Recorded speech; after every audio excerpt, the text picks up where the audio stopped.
Date, November 17th, year 20. This emergency alert has been issued by the government of Reinheit. The implementation of the Surveillance Act strives for the protection of our women.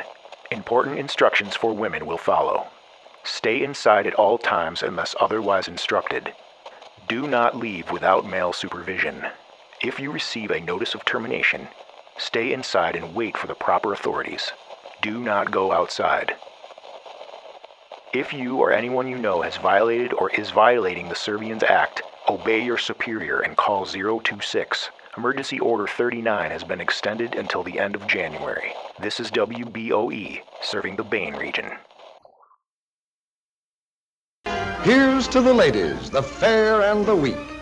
Fair they are, we'll all admit. But who dares call them weak? It is quiet. A torturous silence when the lungs a woman needs to breathe are ripped from her chest.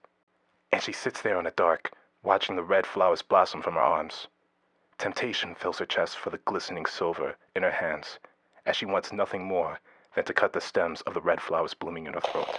How can a flower grow without the very earth that cultivates it? A woman's lips are meant to be caressed by the tender touch of a man, a breathless sensation. But with him, she does not need her lungs. He is her body. He breathes in, out.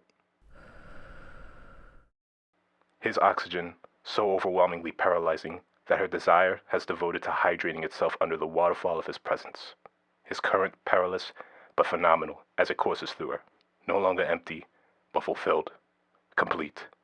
For the power that struck from his being and radiated from his hands convinced her of her true purpose, a galvanism so tremendous, emitting when the crevice of his lips closed around her neck and up to the roses blossoming from her face, igniting a spark. Mr. Harvey Allister submitted a missing report this morning for his primary dependent, number 674. If you or anyone you know has information regarding this case, please contact 055. If you find number 674, please return her to Double X Control. Your hit parade. Quick, quick, Richard Hudnut, new home permanent. Quick, quick, can be done in just 1 hour. From start to savvy, get Richard Hudnut, new home permanent, and get it quick. What is that whipcord resilience that lets the weaker sex play half the night, then bob up clear-eyed, ready for the next morning's work? This frail creature strikes her typewriter keys about 40,000 times a day, spaces 7,000 times, shifts to capitals and returns the carriage more than 1,000 times each. Altogether, a few ounces at a time, she exerts more than 5 tons of pressure on her dainty fingertips in 1 day's work. And any way you look at it, women's work is not for sissies. Most men would have a hard time of it if they were to change jobs with wife, mother, or girlfriend.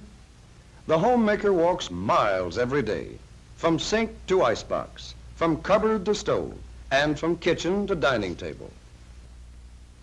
Let's use some very special photography to compress the whole job of preparing a meal into a few seconds of time, to see how many steps it really takes to get dinner on the table.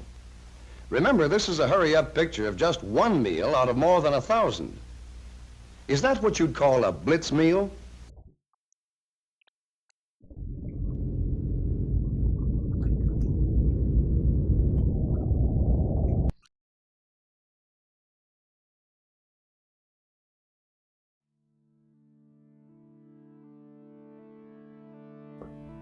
The pounding sounds of the waves against the starboard tempt the boat to give into its depths.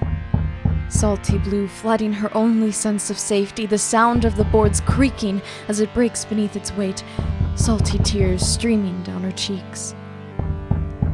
And she is found clinging to the wheel with no control. Seasick. Is this it? She thinks. She bathed herself in its mist as the wind felt like soft kisses against her cheeks.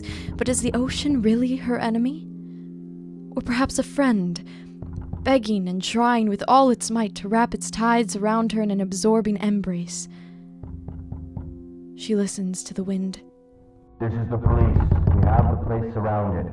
And overwhelmed by the influence, she flings herself overboard, at the sea's disposal, into the watery abyss. Instinctively, she holds her breath, but the anchor around her ankle drags her down deeper until her precious boat, her only hope, cannot be seen.